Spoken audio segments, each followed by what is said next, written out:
Welcome to S7 news. నా పేరు రేవతి. ముందుగా హెడ్లైన్స్. కీలక వ్యాఖ్యలు చేసిన అమెరికా నేవీ ఆపరేషన్స్ చీఫ్, చైనాకు చెక్ పెట్టడంలో భారత్ కీలక పాత్ర పోషిస్తుందని అభిప్రాయం వ్యక్తం చేసిన మైక్ గిల్డ్.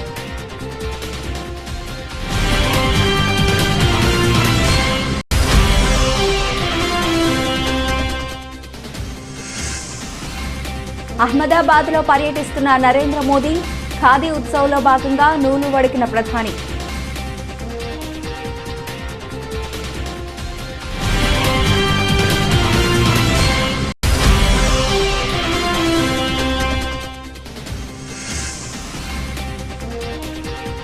కేంద్రంలోని బీజేపీ ప్రభుత్వంపై మరోసారి విరుచుకుపడ్డ ఢిల్లీ సీఎం.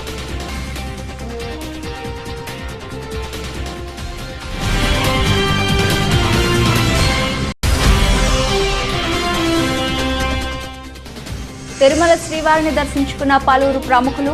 వీఐపీ విరామ సమయంలో స్వామివారి సేవలో పాల్గొని మొక్కులు చెల్లించుకున్న తిరుపతి ఎంపీ గురుమూర్తి.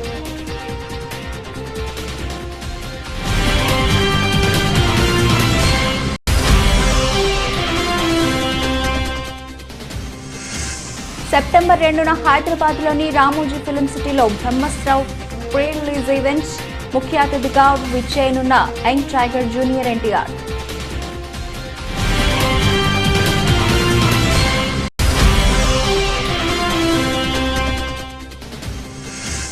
నేడి ఆసియా కప్లో high voltage match.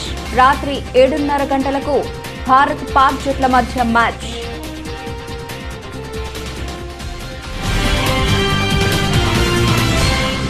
America navy operations chief Mike Gilday కీలక వ్యాఖ్యలు చేశారు. భవిష్యత్తులో అగ్రరాజ్యానికి భారత్ ముఖ్య భాగస్వామి అవుతుందని, చైనాకు చెక్ పెట్టడంలో కీలక పాత్ర పోషిస్తుందని అభిప్రాయం వ్యక్తం చేశారు. హెరిటేజ్ ఫౌండేషన్ గురువారం ఏర్పాటు చేసిన సెమినార్లో పాల్గొని ఆయన ఈ మేరకు మాట్లాడారు. భారత్ నుంచి చైనాకు 2 సవాళ్లు ఎదురవుతాయని గిల్డే పేర్కొన్నారు. తూర్పు, దక్షిణ చైనా సముద్రం, తైవాన్ జలసంధి వైపు చూడాలని, అలాగే చైనాను బలవంతం చేస్తున్నారని, కానీ చైనా వాస్తవానికి పక్కనున్న భారత్ను గమనించాల్సిన అవసరం ఉందన్నారు. దక్షిణాసియాలో భారత్ బలమైన దేశంగా ఉండడం అమెరికా, జపాన్కు అవసరమన్నారు. భారత్తో జాగ్రత్తగా ఉండాలనేలా చైనాను అప్రమత్తం చేయాలని సూచించారు. భారత్, అమెరికా సైన్యాలు గతేడాది అక్టోబర్లో సైనిక విన్యాసాలు నిర్వహించిన విషయాన్ని గిల్డే గుర్తు చేశారు. అప్పుడే చైనాకు భారత్ సవాల్ అవుతుందని అంచనాకు వచ్చినట్లు పేర్కొన్నారు. ఇతర దేశాలతో పోల్చితే భారత్లోనే తాను ఎక్కువ సమయం గడిపినట్లు చెప్పుకొచ్చారు. ప్రధానమంత్రి నరేంద్ర మోదీ తన సొంత రాష్ట్రం గుజరాత్లో పర్యటించారు. ఈ పర్యటనలో భాగంగా గుజరాత్ వాణిజ్య రాజధాని, గతంలో మోదీ ప్రాతినిధ్యం వహించిన అహ్మదాబాద్లో ఆయన పలు కార్యక్రమాల్లో పాలుపంచుకున్నారు. ఈ సందర్భంగా ఖాదీ ఉత్సవ్ను పురస్కరించుకుని మోదీ నూలు వడికారు. ఇందుకోసం చరఖా ముందు బాసిం పట్లు వేసుకుని కూర్చున్న మోదీ తాను చేతుల్లోకి నూలు దారాన్ని తీసుకుని చరఖాపై దానిని వడికారు. అహ్మదాబాద్ పర్యటనలో భాగంగా సబర్మతి నదిపై పాదచారులు కోసం నూతనంగా నిర్మించిన అటల్ బ్రిడ్జ్ ని మోదీ ప్రారంభించనున్నారు. గాలిపటం ఆకారంలో నిర్మించిన ఈ బ్రిడ్జ్ ని అత్యాధునిక సాంకేతిక పరిజ్ఞానంతో నిర్మించిన సంగతి తెలిసిందే. ఈ బ్రిడ్జ్ అహ్మదాబాద్ సిగలో ఓ కలికితు రాయిగా నిలవనుందని పలువురు ప్రముఖులు ప్రశంసించిన సంగతి తెలిసిందే.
కేంద్రంలోని బీజేపీ ప్రభుత్వంపై ఢిల్లీ సీఎం కేజ్రీవాల్ మరోసారి విరుచుకుపడ్డారు. బీజేపీయేతర రాష్ట్రాల్లో ప్రభుత్వాలను పడగొట్టేందుకు ఏకంగా 6,300 కోట్ల రూపాయలు వెచ్చించిందని శనివారం తీవ్ర ఆరోపణలు చేశారు. బీజేపీ ఆ పని చేయకపోతే ఆహార పదార్థాలపై జీఎస్టీ విధించే అవసరమే ఉండేది కాదు, ప్రజలకు ధరాఘాతం తప్పేది అని ఢిల్లీ అసెంబ్లీలో మాట్లాడుతూ నిప్పులు చెరిగారు.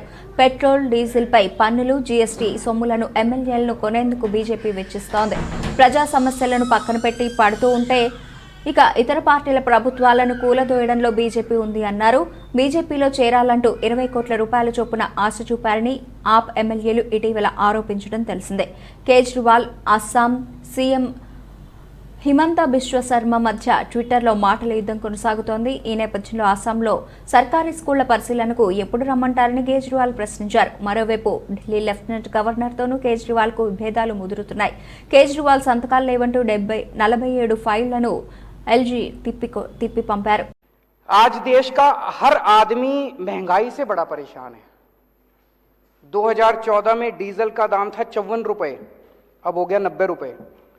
पेट्रोल का दाम था 2014 में 60 रुपए, अब हो गया 110 रुपए। सीएनजी 37 रुपए थी, 75 रुपए पहुंच गई। एलपीजी 410 रुपए की थी, 1053 रुपए का एक सिलेंडर हो गया। वनस्पति ऑयल 70 रुपए का था, 170 रुपए हो गया। और नमक 7 रुपए का था, 15 रुपए हो गया। हर चीज के दाम बढ़ गए, डबल ट्रिपल हो गए। एक आम आदमी बेचारा तनख्वाह बढ़ी नहीं है, घर कैसे चलाए तो कैसे चलाए वो।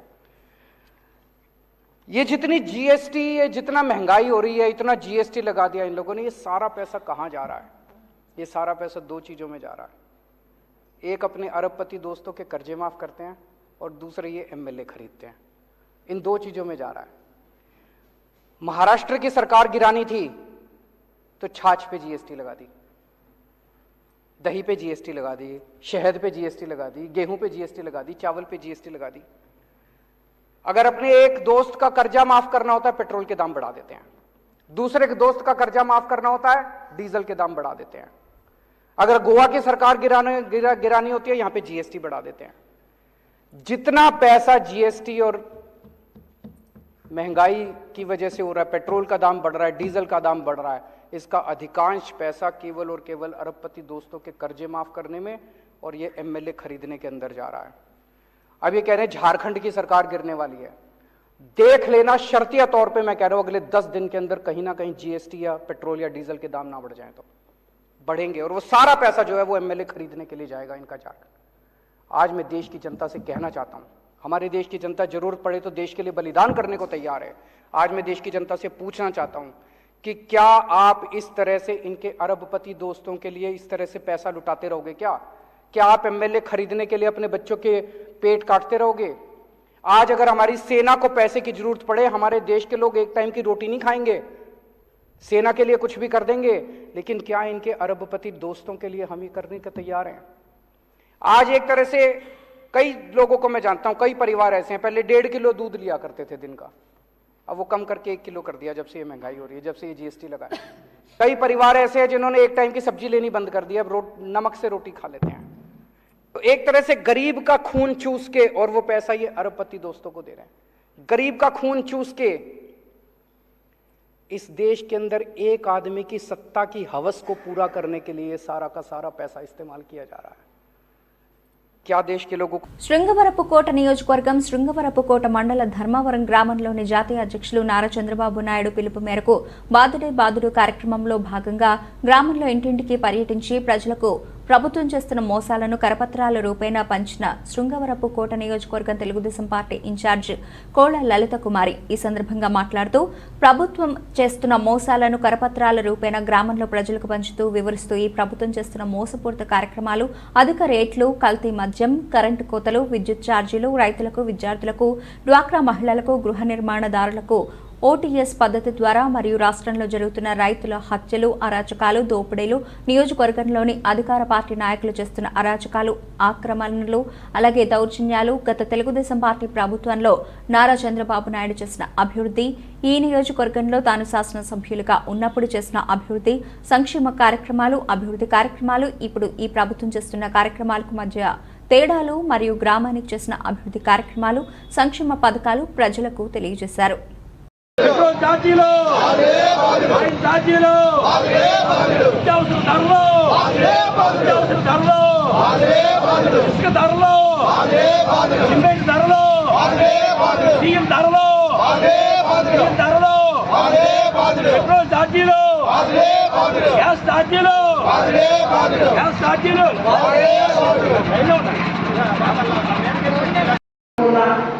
చంద్రన్న బీమా లాంటి పథకాలను కూడా ఇవాళ నిలుపుదల చేసి కుటుంబంలో ఎవరైనా పెద్ద చనిపోతే మాత్రమే రాజన్న బీమా అని చెప్పి పెట్టిన సందర్భం ఇవాళ.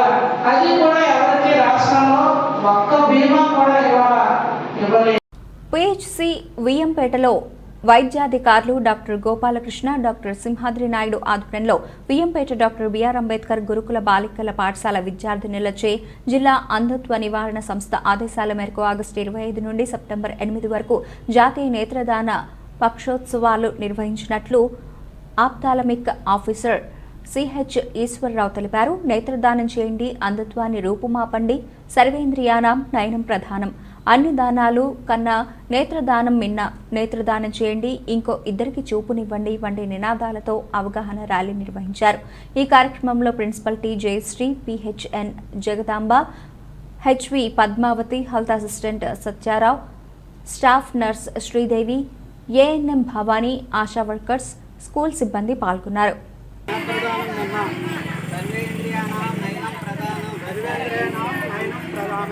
నేత్రదానం చేయండి, అంధత్వాన్ని రూపుమాపండి. నేత్రదానం చేయండి, అంధత్వాన్ని రూపుమాపండి.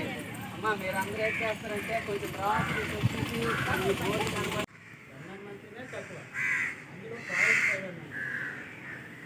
ప్రయోగాలు చేస్తాను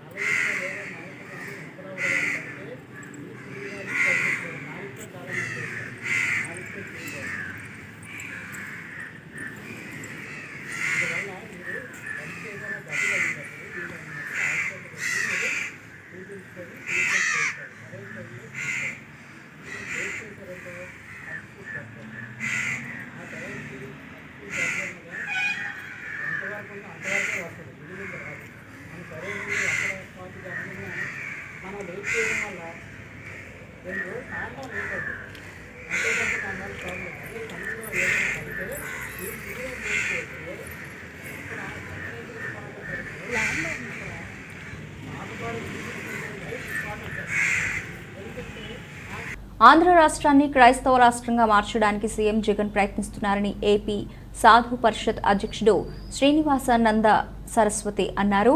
వినాయక చవితి ఉత్సవాలపై రాష్ట్రంలో ఆంక్షలు విధించడానికి వ్యతిరేకిస్తూ ఏపీ సాధు పరిషత్ ఆధ్వర్యంలో నోటికి నల్ల బ్యాడ్జీలు కట్టుకుని నిరసన దీక్ష చేపట్టారు. ఈ దీక్ష కార్యక్రమంలో ముఖ్య అతిథిగా పాల్గొన్న ఏపీ సాధు పరిషత్ అధ్యక్షుడు శ్రీనివాసానంద మీడియాతో మాట్లాడారు. రాష్ట్రంలో వినాయక చవితిని హిందువులకు దూరం చేసే ప్రయత్నం జరుగుతున్నదని అన్నారు. చవితి ఉత్సవాలు నిర్వహించాలంటే ఆంక్షలు విధించడం విడ్డూరంగా ఉందన్నారు. ప్రతి మండపానికి 4 డిపార్ట్మెంట్ల నుంచి పర్మిషన్ తీసుకుంటే అనుమతి ఇవ్వడం ఏంటని ప్రశ్నించారు. రాష్ట్రంలో క్రైస్తవ ఎజెండాను అమలు చేయాలని చూస్తే పరాభవం తప్పదని ఈ సందర్భంగా హెచ్చరించారు. ఈ కార్యక్రమంలో ఏపీ సాధు పరిషత్ సభ్యులు పాల్గొన్నారు.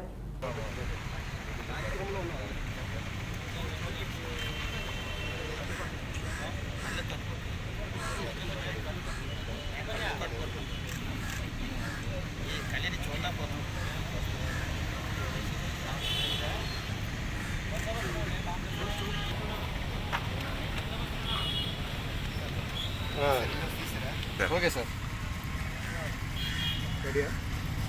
बोलो गणेश महाराज की विघ्नेश्वर स्वामी की वरसिद्धि विनायक स्वामी की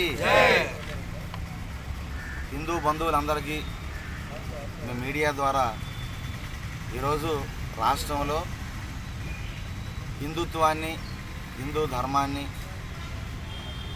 గణేష్ ఉత్సవ కార్యక్రమాలని ఈ రాష్ట్ర ముఖ్యమంత్రి జగన్మోహన్ రెడ్డి గారు చాలా కుట్రపూరితంగా వ్యవహరించి ఇతర మతాలను గౌరవిస్తున్నారు, మైనార్టీలకి పెద్దపీట వేస్తున్నారు, మైనార్టీలకి హజ్ యాత్రలని జెరూసలేం యాత్రలని అనేక రకాలుగా బడ్జెట్ని కేటాయిస్తున్నారు కోట్లాది రూపాయలు. కానీ హిందువులు మేము ఏమీ అడగలే, మేమేమీ కూడా మా దేవాలయాల్ని రక్షించండి అని కోరుతున్నాం తప్ప మేమేమీ మాకు యాత్రలకి ఇమ్మని మేము అడగడం లేదు. అయినా కూడా హిందువుల తొలి పండుగైన వినాయక చవితిని కూడా చేయనివ్వకుండా అనేక రకాల ఆంక్షలు పెట్టి హిందుత్వాన్ని కించపరిచి మెజారిటీ అయిన హిందువుల మనోభావాలని అస్సలు పరిగణలోకి తీసుకోకుండా మరి నిరంకుశంగా వ్యవహరిస్తున్నారు ముఖ్యమంత్రి గారు. ఇది చాలా దారుణమేది, అమానుషమేది. ఒక పక్క గత సంవత్సరం మనం చూసాం, కరోనా సమస్య పోయినప్పటికీ కూడా అనేక రకాల ఆంక్షలు పెట్టి గత సంవత్సరం కూడా ఇబ్బందులకు గురి చేయడం జరిగింది. చివరికి హైకోర్టు తీర్పిస్తే తప్ప గత సంవత్సరం వినాయక చవితి చేసుకోలేకపోయాం. మరి ఈ సంవత్సరం కూడా జగన్మోహన్ రెడ్డి గారికి హిందుత్వం అంటే ఎందుకు ఇంత కక్ష సాధింపు? రాష్ట్ర ప్రభుత్వం వసతి గృహాలకు కోట్ల రూపాయలు వెచ్చిస్తున్నట్లు రాష్ట్ర సాంఘిక సంక్షేమ శాఖ మంత్రి మేరుగు నాగార్జున వెల్లడించారు. ఎచర్లలోని బాలయోగి గురుకుల పాఠశాలలో ఇంటర్మీడియట్ చదువుతున్న 17 ఏళ్ల విద్యార్థిని మృతిపై సాంఘిక సంక్షేమ శాఖ మంత్రి మేరుగు నాగార్జున శనివారం జిల్లా పర్యటనలో స్వయంగా వెళ్లి పరామర్శించారు.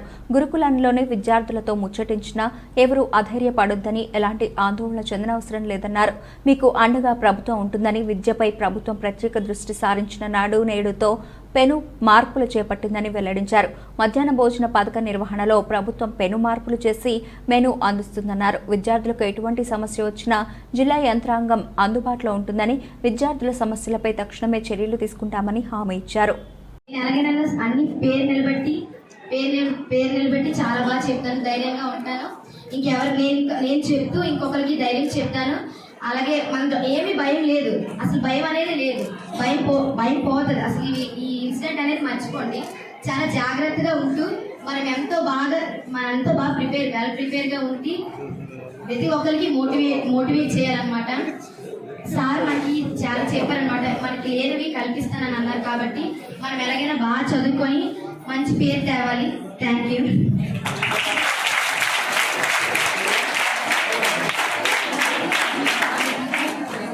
ఆడపిల్లలు ఇంటర్మీడియట్, డిగ్రీ, పీజీ చదువుకున్న పిల్లలు కూడా ఓపెన్ టాయిలెట్స్కి వెళ్ళేటువంటి పరిస్థితి చూస్తున్నారు.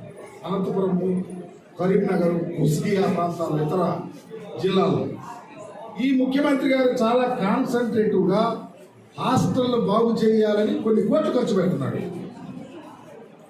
ఈ నేపథ్యంలో మీకు పెట్టే భోజనం, క్వాలిటీ ఫుడ్, మంచి భోజనం పెట్టాలని ఒక టైం టేబుల్ వేశాడు అసెంబ్లీలో. ఏ ముఖ్యమంత్రి అయినా 5 నిమిషాల్లో టైం టేబుల్ రాసి మధ్యాహ్న భోజన పథకం, మధ్యాహ్నం ఇచ్చే చిక్కీస్ దగ్గర కూడా ఇన్వాల్వ్ చేసి మీకు ఈరోజు మీకు మధ్యాహ్నం పెడతా ఉన్నారు. పెడుతున్నారా? నేను ఇప్పుడే టైం టేబుల్ చూసా చక్కగా. ఎక్కడ మరలా ఈరోజు ముఖ్యమంత్రి గారు ఇది కాకుండా ఇంకా మంచిగా క్వాలిటీగా ఉండాలా, అన్ని హాస్టల్స్, అన్ని residential schools, SC, BC, minority ఎక్కడైనా చేయాలని మరలా ఎక్సర్సైజ్ చేయిస్తూ ఉన్నారు. ఇంత ఆలోచనతో జగన్మోహన్ రెడ్డి గారు చేస్తున్నప్పుడు మీరు ఎక్కడైనా ఎవరైనా అందరూ మేధావులు ఉండరు. తిరుమల శ్రీవారిని టీడీపీ మాజీ ఎమ్మెల్సీ బీటెక్ రవి దర్శించుకున్నారు. ఇవాళ ఉదయం వీఐపీ విరామ సమయంలో స్వామివారి సేవలో పాల్గొని మొక్కులు చెల్లించుకున్నారు. దర్శనానంతరం రంగనాయకుల మండపంలో వేద పండితులు వేదాశీర్వచనం అందించగా ఆలయ అధికారులు శ్రీవారి తీర్థ ప్రసాదాలు అందజేశారు. ఆలయం వెలుపల మాజీ ఎమ్మెల్సీ బీటెక్ రవి మాట్లాడుతూ తిరుమలలో రాజకీయం మాట్లాడడం తగదని అన్నారు. టీడీపీలో రూమ్ రెంట్కు కట్టిన డిపాజిట్ త్వరగా రావడం లేదని, కారణం ఏంటి అంటే ఆ డిపాజిట్ అమౌంట్ను రాష్ట్ర ప్రభుత్వం వినియోగించుకుంటోందని కొందరు అంటున్నారని పేర్కొన్నారు. ఇంత దీనస్థితికి జగన్ ప్రభుత్వం దిగజారడం నీచమని అన్నారు. ఇక బయట ప్రాంతాల నుంచి వచ్చే భక్తులకు ఇబ్బందులు తప్పడం లేదని చెప్పారు. రాష్ట్ర ఆర్థిక పరిస్థితి మెరుగుపడాలని స్వామివారిని కోరుకున్నట్లు తెలిపారు. వచ్చి ఇక్కడ రాజకీయాలు మాట్లాడడం కరెక్ట్ కాదు. అయినా ఒక చిన్నది అంటే టీడీడీ దృష్టికి కానీ ప్రభుత్వం దృష్టికి కానీ తీసుకుపోవాలని ఉంది. అంటే ఇప్పుడు ఏదైతే రూమ్ రెంట్ ఏదైతే వసూలు చేస్తున్నారో అది రూమ్ రెంట్ 3,500గా వసూలు చేస్తున్నారు. 3,500కు ప్లస్ డిపాజిట్ అమౌంట్ అని 3,500 ఎక్స్ట్రా కలెక్ట్ చేస్తున్నారు. అంటే గతంలో ఎప్పుడైనా కానీ రూమ్ వెకేట్ చేసేటప్పుడు అక్కడ ఏదైనా వస్తువులన్నీ వాళ్ళ వస్తువులు కరెక్ట్గా ఉన్నాయా లేదా అని చూసుకొని ఆ 3,500 రూపాయలు అప్పుడే రిటర్న్ చేసేవాళ్ళు. ఇప్పుడు ఏం జరుగుతుందంటే ఆ 3,500 మీరు గతంలో పోయిన తర్వాత వస్తుందని, మేము అంతకుముందు వచ్చినప్పుడు చేసిన డిపాజిట్ అమౌంట్ ఇప్పటికి రాలేదు. ఇప్పుడు మళ్ళీ కూడా మాతో మళ్ళీ డిపాజిట్ అమౌంట్ తీసుకుంటున్నారు. ఏమనేది అడిగితే లేదు సార్, డిపాజిట్ అమౌంట్ అంతా ప్రభుత్వం అతను వాడుకొని తర్వాత మీకు నిదానంగా పంపిస్తుందని ఇక్కడ ఉండే వాళ్ళు చెప్తారు. అది ప్రభుత్వం వాడుకుంటుందా, టీడీడీ వాళ్ళు వాడుకుంటుందా? ఎందుకంటే దూర ప్రాంతం నుంచి వచ్చి ఇక్కడ భక్తులు ఏదైతే డిపాజిట్ అమౌంట్ కడితే గవర్నమెంటు దాన్ని కూడా వాడుకునే, అంటే భక్తులు రూముల కోసం కేటాయించిన డిపాజిట్ల అమౌంట్ కూడా వాడుకునే దుస్థితికి అంటే మన జగన్మోహన్ రెడ్డి గారి ప్రభుత్వం రావడము వాస్తవంగా చాలా ఇది శోచనీయము. ఈ రాష్ట్ర ఆర్థిక పరిస్థితి బాగా మెరుగుపడాలని కూడా దేవుని ప్రార్థించారు. తిరుమల శ్రీవారిని పలువురు ప్రముఖులు దర్శించుకున్నారు. ఇవాళ ఉదయం వీఐపీ విరామ సమయంలో తిరుపతి ఎంపీ గురుమూర్తి, తెలంగాణ ఎమ్మెల్సీ రేగ కాంతారావులు కుటుంబ సభ్యులతో కలిసి వేర్వేరుగా స్వామివారి సేవలో పాల్గొని మొక్కులు చెల్లించుకున్నారు. దర్శనానంతరం రంగనాయకుల మండపంలో వేద పండితులు వేదాశీర్వచనం అందించగా ఆలయ అధికారులు శ్రీవారి తీర్థ ప్రసాదాలు అందజేశారు.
నవరత్నాల్లో భాగంగా పేదలందరికీ ఇళ్లు ఇవ్వాలనే రాష్ట్ర ప్రభుత్వ సంకల్పానికి సంబంధిత ఇంజనీరింగ్ అధికారులు భాగస్వాములు కావాలని ప్రభుత్వ ప్రత్యేక కార్యదర్శి రాహుల్ పాండే పేర్కొన్నారు. జిల్లాలో చేపడుతున్న గృహ నిర్మాణాలపై కార్యనిర్వాహక ఇంజనీర్లు, ఉప కార్యనిర్వాహక ఇంజనీర్లు, సహాయ ఇంజనీర్లతో సమీక్ష సమావేశం కలెక్టర్ కార్యాలయం సమావేశ మందిరంలో శనివారం గృహ నిర్మాణ శాఖ ఆధ్వర్యంలో జరిగింది.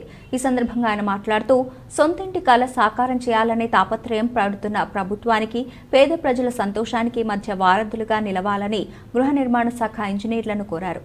గత 10 మాసాల్లో జిల్లా ప్రగతి బాగుందని, ఇదే స్ఫూర్తితో ముందుకు సాగాలని అన్నారు. of the program by December 2023 in the district. So మనం calculate చేస్తే 5 plus 12 17 months మనకు ఉన్నాయి. And 17 months లో చూస్తే so let's talk about 15 September తర్వాత సీజన్ కూడా మనకు కంటిన్యూస్ గా ఉంటుంది. అంటే that will be working season. So especially October, November, December, January, February, March, April, May, June. So these 9 months are very it's all working season for all of us. So we know that rainy season means rains will be only cyclonic rains, otherwise no rains will be there. Ante kada? So these 9 months are the basically main working season. Correct kada? So manam ante by June 2023 maximum target manam achieve cheyali. So ade manam maximum target oke rojulo jarugadu kada? Idola construction work. So 5 months is a decent period to complete a house of 342 square feet. Sorry, square feet only. So, which is our size as per the National Building Code, as well as some people they are constructing bigger houses also, then also. So, it's very important to ensure that 30% plus target number meeku me MD office card nina 5.5 lakhs houses commit cheyadam kuda jarigindi. పర్యావరణ పరిరక్షణ అందరూ బాధ్యతగా వ్యవహరించాలని, మట్టి వినాయకుడిని పూజించి పర్యావరణాన్ని కాపాడాలని మున్సిపల్ కమిషనర్ చాలా ఓబులేసు తెలిపారు.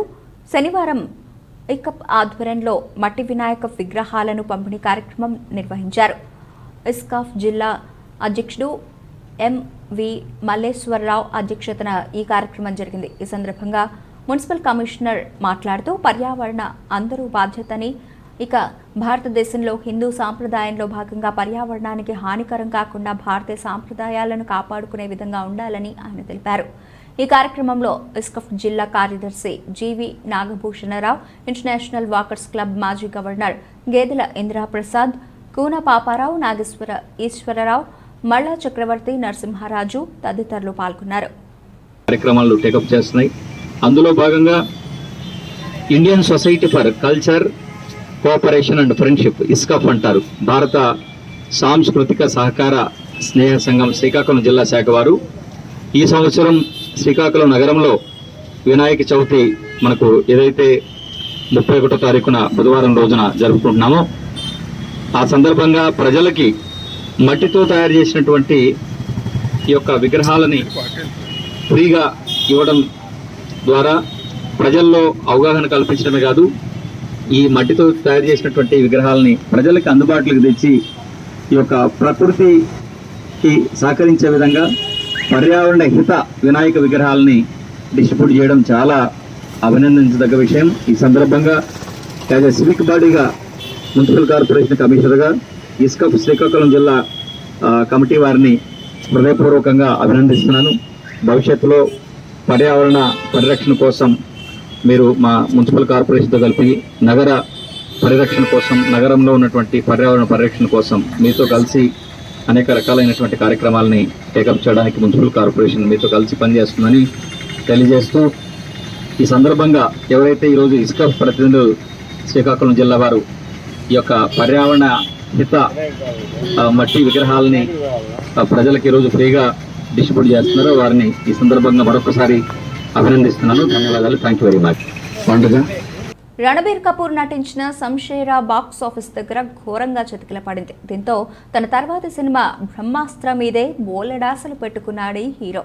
రణబీర్తో పాటు ఆలియా భట్, అమితాబ్ బచ్చన్, నాగార్జున ప్రధాన పాత్రలు పోషించిన ఈ సినిమాకు అయాన్ ముఖర్జీ దర్శకుడిగా వ్యవహరించారు.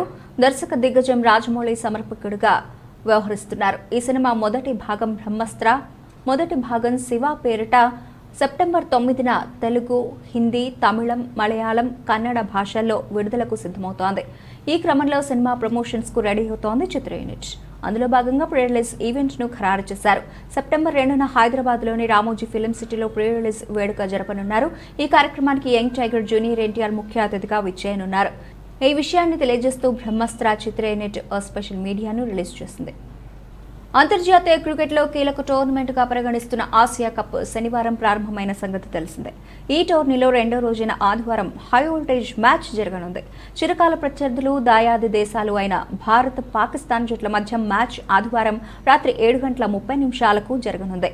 దుబాయ్ ఇంటర్నేషనల్ క్రికెట్ స్టేడియం వేదికగా జరగనున్న ఈ మ్యాచ్ ప్రపంచవ్యాప్తంగా క్రికెట్ అభిమానుల్లో ఆసక్తి రేకెత్తిస్తోంది. ఆసియా కప్లో ఇప్పటిదాకా భారత్, పాక్ జట్ల మధ్య 14 మ్యాచ్లు జరగగా వాటిలో 8 మ్యాచ్లలో భారత్ గెలిచింది. పాక్ 5 మ్యాచ్ల్లో విజయం సాధించింది. మరో మ్యాచ్లో వర్షం వల్ల ఫలితం రాలేదు. వెరసి ఆసియా కప్లో పాక్ పై భారతే పై చేయిగా ఉంది. ఆసియా కప్లో జరిగిన చివరి 3 మ్యాచ్లలోనూ పాక్ పై భారతే విజయం సాధించింది. ఓవరాల్ రికార్డులో భారతే ఫేవరెట్ గా ఉన్న నేపథ్యంలో ఆదివారం నాటి మ్యాచ్లో కూడా భారతే ఫేవరెట్ గా బరిలోకి దిగనుంది. బులెటిన్ ముగించే ముందు హెడ్లైన్స్ మరోసారి. కీలక వ్యాఖ్యలు చేసిన అమెరికా నేవీ ఆపరేషన్స్ చీఫ్, చైనాకు చెక్ పెట్టడంలో భారత్ కీలక పాత్ర పోషిస్తుందని అభిప్రాయం వ్యక్తం చేసిన మైక్ గిల్డ్.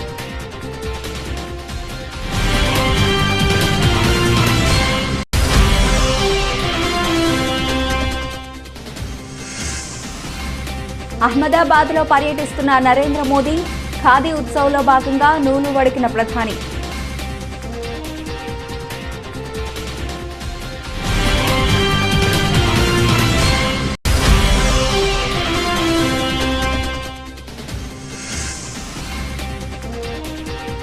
కేంద్రంలోని బీజేపీ ప్రభుత్వంపై మరోసారి విరుచుకుపడ్డ ఢిల్లీ సీఎం.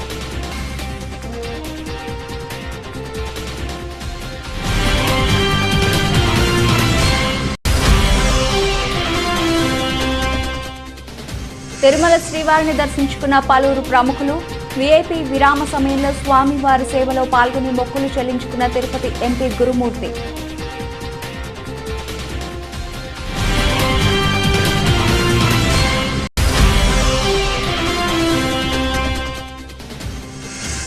సెప్టెంబర్ 2న హైదరాబాద్లోని రామోజీ ఫిల్మ్ సిటీలో బ్రహ్మాస్త్ర ప్రీ రిలీజ్ ఈవెంట్. ముఖ్య అతిథిగా విచ్చేయనున్న యంగ్ టైగర్ జూనియర్ ఎన్టీఆర్.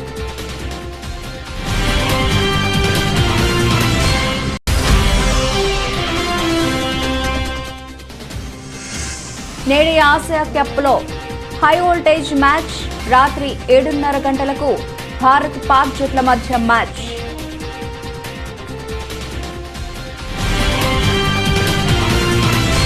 ఇవి ఇప్పటివరకు బులెటిన్ అప్డేట్స్. మరిన్ని అప్డేట్స్తో మళ్ళీ కలుద్దాం. అంతవరకు సెలవు. నమస్తే.